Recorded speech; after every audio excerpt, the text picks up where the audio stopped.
Una denuncia por violencia de género al día es la media que registra el Juzgado de Instrucción número 5 de Ponferrada, el que tiene las competencias exclusivas sobre la materia. España fue el primer país de la Unión Europea en tramitar una ley integral para luchar contra la violencia machista. Entró en vigor en el año 2005 y uno de los mandatos que incluía era la creación de juzgados específicos de violencia sobre la mujer. El proyecto agravaba el castigo en los supuestos de lesiones, malos tratos, amenazas y coacciones del hombre sobre su pareja. Y aunque esa ley fue pionera en Europa y copiada en muchos países, un nuevo y reciente pacto de Estado pretende solucionar sus lagunas, especialmente en lo que se refiere a los hijos. Pero a pesar de los esfuerzos, las estadísticas no se reducen en este campo como sí lo hacen en otro tipo de violencia. Leyes que se centran en el agresor, pero que olvidan en muchos casos a unas víctimas para las que es muy difícil salir del círculo de la violencia.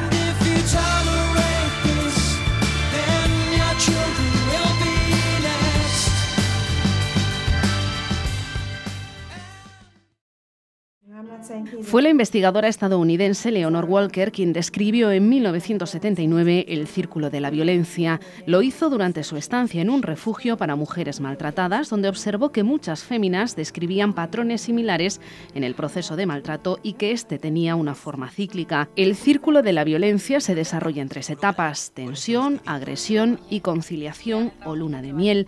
Un círculo que muchas mujeres no son capaces de romper. Es que esto no es un delito normal, no es un hurto. A ti te entran en tu casa y te roban y tú no te compadeces en ningún momento del que ha entrado en tu casa a robarte, en absoluto.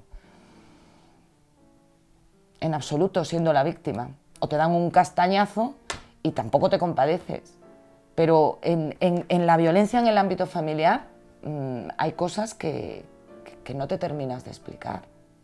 Yolanda Álvarez asiste a mujeres víctimas de violencia de género a través del Servicio de Justicia Gratuita desde la Ley Integral de 2004. Casi el 90% de las denuncias que llegan a los juzgados de Ponferrada se tramitan a través del turno de oficio. Son denuncias preferentes para el juez Ignacio Candal, magistrado del Juzgado número 5, el único que lleva asuntos de violencia sobre la mujer.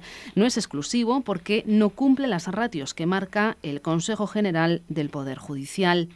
Los medios con los que contamos en Ponferrada respecto a violencia sobre la mujer creo que son los necesarios. Yo creo que tenemos un equipo psicosocial importante, una clínica forense importante, medios policiales importantes. Yo creo que medios hay suficientes. Es más, ya quisiéramos en otros delitos que investigamos nosotros tener tantos medios como tenemos en materia de violencia sobre la mujer. 2015 se cerró con 322 asuntos de violencia, 2016 con 372 y este año la cifra será similar, lo que demuestra que la violencia machista está normalizada en la comarca del Bierzo. El de media es 1 al día. No es exacto, pero bueno, para entendernos, la media que tenemos en el Bierzo es de 1 caso al día. Y si un día no hay ningún caso, como es hoy, pues mañana seguramente habrá 2. La prioridad siempre es la violencia. Yo cuando entra un caso de violencia en este juzgado, dejo lo que estoy haciendo. No yo y el resto de personal para dedicarnos a eso. Una llamada a la policía o a la Guardia Civil pone en marcha el proceso. En el partido judicial de Ponferrada, la víctima suele estar acompañada en el proceso por su abogado, que la orienta en la denuncia. Nosotros cogemos el teléfono y donde nos llamen, pues acudimos. En el concreto turno de violencia de género, pues si a ti te llaman desde Guardia Civil o desde Policía Nacional, que es lo normal, pues tú ya acudes allí. Entonces te entrevistas con la denunciante antes de que ponga la denuncia. Esto que puede parecer lo lógico y normal, cuando sales de Ponferrada te das cuenta de que no suele suceder en muchos sitios y que hay muchas provincias que siempre en las reuniones nacionales de violencia de género se quejan de que no se les llama para estar presentes en la interposición de la denuncia. Y que esté el abogado presente en el momento de interposición de la denuncia es algo básico, porque nosotros encauzamos los hechos que la señora quiere denunciar y sabemos lo que puede ser constitutivo de delito y lo que no, porque las mujeres muchas veces cuando ya acuden a presentar una denuncia, hay muchas veces que ellas cuentan cosas que para ellas es más importante que lo que puede ser en sí objeto de materia penal. Pero casi el 60% de los malos tratos no se denuncian. La Fiscalía se reconoce impotente ante esos casos que no emergen a la luz y en esos otros en los que la víctima acaba retirando la denuncia. Realmente es muy difícil que las mujeres, a veces las mujeres tienen claro que van a denunciar, pero muchas veces no lo tienen claro. Y cuando lo tienen claro y se deciden a denunciar, muchas veces dan un paso atrás. Retiran la denuncia. Al final los psicólogos lo explican muy bien, es esa relación que tienen con su agresor de ciclos de ahora te perdono, ahora vuelvo otra vez a machacarte, pero ahora te vuelvo a la víctima le perdona porque va a cambiar, porque él va a cambiar esas pautas, pues la experiencia nos demuestra que cada vez cambian, al menos si siguen manteniendo esta relación sentimental. Las de ¿él dónde va a ir? Así. Y ahora él sale de casa. ¿Y qué va a dormir en la calle? Es que no tiene dónde ir. Digo, pero preocúpate de ti. O sea, preocúpate de ti, de tus hijos. Ya, no, es que me da pena. Es que ya lleva 2 días durmiendo en el albergue. Y claro, ya le han dicho que no puede estar más de tantos. ¿Y qué va a ser de él? ¿Y con este frío? ¿Y va a dormir en la calle? Eso lo oyes así. Llega un momento en el que el ciclo de la violencia psicológica es tan duro que es que ya no saben vivir sin eso. Entonces, ¿qué pasa? Que si solo ponemos tratamiento al hombre porque resulta que le han condenado, tendrá que tener también un apoyo psicológico la mujer. Y tendrá que tener apoyo de otro tipo para poder subsistir por sí sola hasta que encuentre un trabajo. Que hoy por hoy estamos en que son 426 euros de la renta de inserción. Pues a ver cómo viven con ese dinero. Como tengas 2 hijos y tengas que pagártelo todo y no tengas un trabajo. Pues o te ayuda a tu familia. Y te digo que yo, más de una y de 2, han vuelto porque no tenían un medio de vida alternativo. Por eso es fundamental, y el Estado trabaja en ello, que la sociedad entienda que la violencia machista no es solo un problema de la intimidad de una pareja, sino que es una responsabilidad de todos.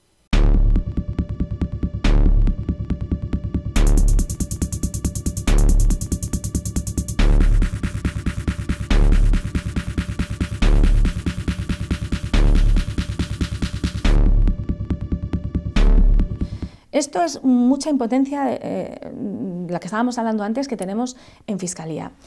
Nos llega una denuncia que luego se retiran, porque las mujeres ya sabemos que están metidas en un círculo del que es muy difícil salir. Pero ¿qué pasa con ese entorno personal o familiar más próximo de esas mujeres? A mí me cuesta muchísimo pensar que en España todas las mujeres fallecidas cada año haya un 80% que no ha llegado a los tribunales, que no ha llegado a trascender de ese ámbito privado, y me cuesta tanto pensar que sus familiares, que sus padres, que sus amigos, que sus compañeros de trabajo, que incluso el médico que la atienda en el centro de salud, no tenga una mínima sospecha de que esa mujer está siendo maltratada. Me cuesta mucho pensarlo. Lo que pasa es que nos tenemos que quitar el miedo todos, no solo las víctimas de violencia de género se tienen que quitar el miedo y atreverse a ir a denunciar los hechos, sino que todos nosotros nos tenemos que quitar el miedo, porque la gente tiene miedo, porque aquí nos pasa, aquí nos viene la policía local y nos dice, sí, esta señora la están maltratando, lo dicen sus vecinos y lo dice la profesora de su hijo en el colegio y lo dice quien sea, y se les cita al juzgado. Y en el momento de sentarse a declarar en una sala de justicia, no pueden. Ya la gente ya no se acuerda de nada, realmente no han escuchado nunca ninguna discusión, bueno, a lo mejor algo de ruido, pero lo normal. Y es lamentable, porque nosotros sabemos que lo hay. Pero nosotros al final nos movemos por pruebas. La Fiscalía acusa cuando hay pruebas y los jueces condenan cuando hay pruebas. Entonces, realmente causa mucha impotencia. Muchas veces en el juzgado te encuentras con que el fiscal, con que incluso el juez hacen preguntas a la mujer de, bueno, pero usted denunció una vez, volvió con él, ahora vuelve a denunciar.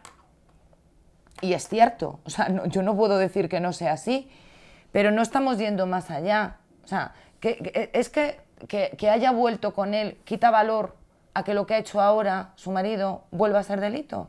Pues no. Y hay muchas veces que lo que hacemos es criminalizar a la víctima. La violencia sobre la mujer se manifiesta de muchas maneras y lo que menos duele es el golpe o los golpes en plural, porque nunca van solos. Lo más duro es todo el desgaste psicológico previo, porque el maltratador nunca se detiene y su violencia siempre va en aumento. Nada aparece espontáneamente, o sea, es muy extraño. Lo que es extraño es que el primer acto de violencia de género sea una lesión en una agresión. Lo normal es que ya antes de eso hayan existido hechos de violencia de género que no han sido denunciados, ¿vale? Pues insultos, amenazas, coacciones, no salgas con tus amigas porque vas a salir, tú solo sales conmigo, pequeñas cosas que van haciendo un círculo en el que la mujer se ve envuelta. Claro, lo más visible es un puñetazo, unas patadas, un tortazo, una agresión física de un día. Lo otro no es tan visible. Y no solo eso, sino que muchas veces te das cuenta cuando asistes a víctimas que ni siquiera ahora empiezan a tener más conciencia, pero hace unos años para ellas eso no era violencia de género. No se asumía como violencia de género, al contrario, se asumía como algo normal. Mi marido es celoso porque me quiere, ¿no? Es la frase típica de toda la vida. Si no fuera celoso, es que no me querría, ¿no? La violencia va siempre increciendo. Al principio, pues eso es lo que nos preocupa de la gente joven, ¿no? Que estos comportamientos, estas actitudes claramente machistas se refieren pues eso, a controlar los móviles, a compartir el muro en Facebook porque no me dejas la contraseña de tu teléfono, pero sin embargo luego va más, luego ya son los insultos, las vejaciones, luego ya llegamos a los golpes y luego ya todo esto va increciendo, como siempre, hasta que se para. Una media de 7 años de vejaciones es lo que aguantan las mujeres antes de pedir ayuda en la Oficina de Asistencia a Víctimas del Juzgado de Ponferrada. Las humillaciones son constantes, los insultos son repetidos y aparecen siempre de forma continua, haya o no haya violencia física. El servicio atiende a todo tipo de víctimas, pero más de la mitad de asistencias que realiza la psicóloga Elena Hermos son mujeres que reciben malos tratos en el ámbito familiar.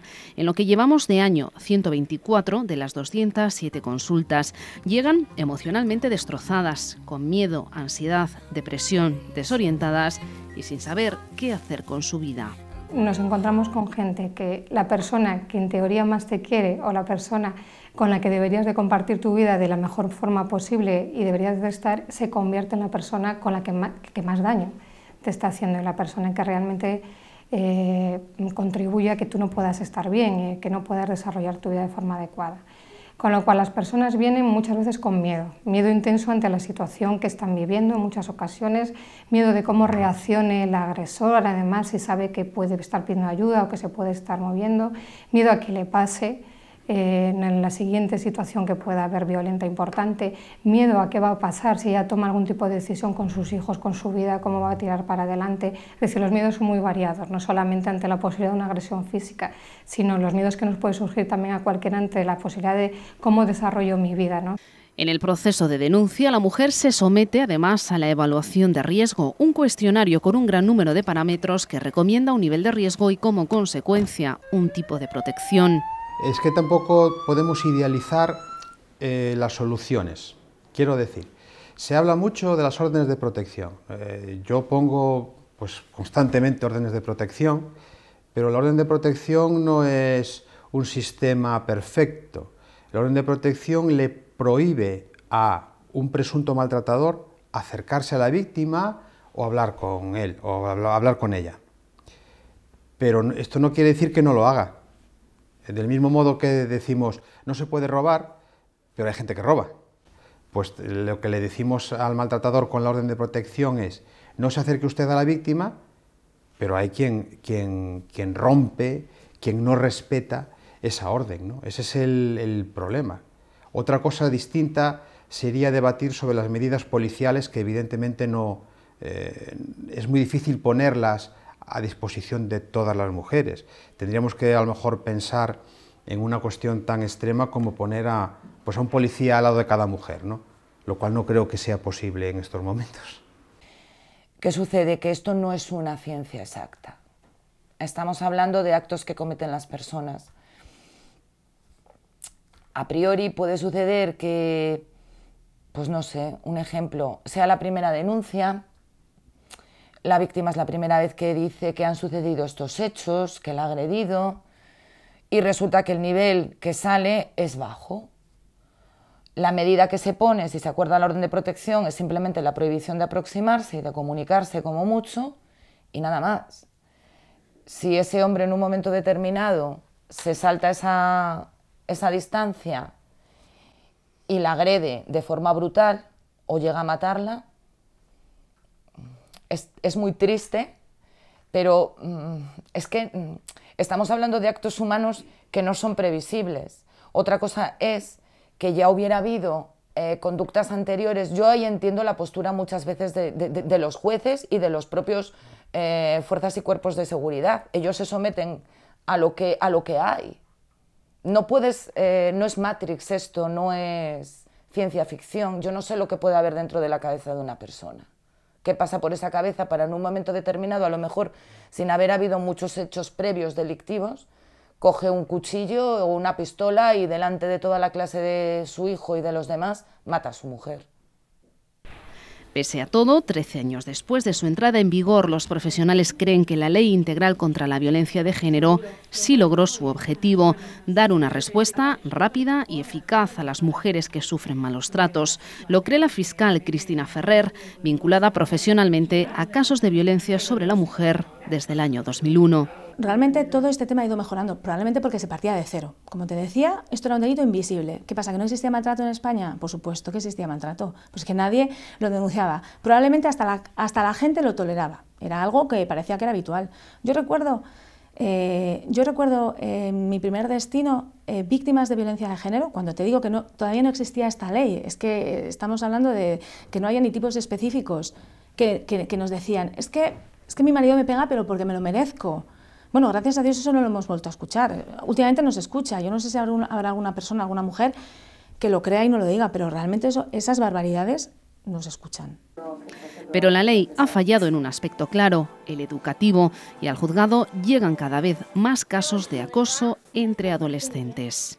Te quiero junto a mí para controlar todo lo que haces, ves, dices y sientes. Te quiero. Corta a tiempo. El maltrato no llega de repente. Yo creo que el sistema pincha en la prevención. No debemos olvidar la perspectiva de que cuando una víctima y un maltratador llegan al juzgado es porque se ha producido, como mínimo, un hecho delictivo. Es decir, nosotros, digamos que damos solución a lo estropeado. Yo creo que el problema está en que no se estropeen las cosas. Las víctimas de violencia de género antes normalmente eran mujeres pues que dependían económicamente de sus maridos, que no tenían trabajos, que tenían hijos, que vivían con su agresor y que era muy difícil salir de ello. Pero es que llama mucho la atención, hoy en día a mí me llama muchísimo la atención, y por supuesto a los compañeros que trabajamos aquí, porque lo comentamos muchas veces, gente joven, gente muy próxima a la mayoría de edad. Chicos que creen que tienen que controlar a sus novias, que creen que forman parte de esa relación, el controlar a los móviles, el decirles cómo se tienen que vestir, a ver con quién vas, y chicas que lo asumen y que lo aceptan. Entonces es realmente tristísimo. Por eso, vamos, es evidente, está clarísimo que gran parte de la solución está en la educación, es que no cabe duda. Manejan su WhatsApp, manejan todas sus redes, manejan absolutamente todo, ¿no? Ellas no pueden tener una libertad a la hora de dar ni de recibir información. Evidentemente no pueden salir solas, no pueden salir sin consentimiento, o sea, todo lo que es tema de control en todos los sentidos, ¿no? Y luego aparece también mucho un trato muy humillante, mucho desprecio, insulto, descalificaciones constantes, humillaciones además cuando están en grupo también con sus amigos o con otros iguales o afines. Esa situación de intentar llevarla a la situación de tú eres poco o menos o cada vez menos que yo y yo soy el que tiene que decidir y manejar la situación por ti y tú me tienes que obedecer, por supuesto, control y dominio, que es lo que está siempre en el fondo de la violencia de género. En los juzgados están ahora a la expectativa de ver cómo se desarrolla el Pacto de Estado contra la Violencia de Género, un documento que eleva al estatus de víctima a los hijos de las parejas, los grandes olvidados de la ley de 2004. Desde entonces, una pregunta quedaba en el aire: ¿puede un maltratador ser un buen padre? El Pacto de Estado reflexiona sobre lo siguiente: aunque un maltratador sea un buen padre, ¿realmente el hecho de ser maltratador puede implicar ser un buen padre? Es decir, ¿podemos presumir que un maltratador siempre va a ser un mal padre? O dicho de otra forma, ¿un maltratador tiene la posibilidad realmente de ser buen padre en algún momento? Bueno, pues este es el debate, esta es la reflexión, y el Pacto de Estado, como digo, entra aquí y entra en el sentido de proteger a los hijos en todo caso. Que esto creo yo que es el gran avance del Pacto de Estado, ¿no? Independientemente de lo que le pase al padre, vamos a proteger a los hijos como si fueran víctimas de violencia, hayan sido víctimas o no. Es decir, hayan sido víctimas de violencia directa o indirectamente. El Pacto de Estado lo que dice es, bueno, uno puede ser víctima de violencia directamente, pero también lo puede ser indirectamente.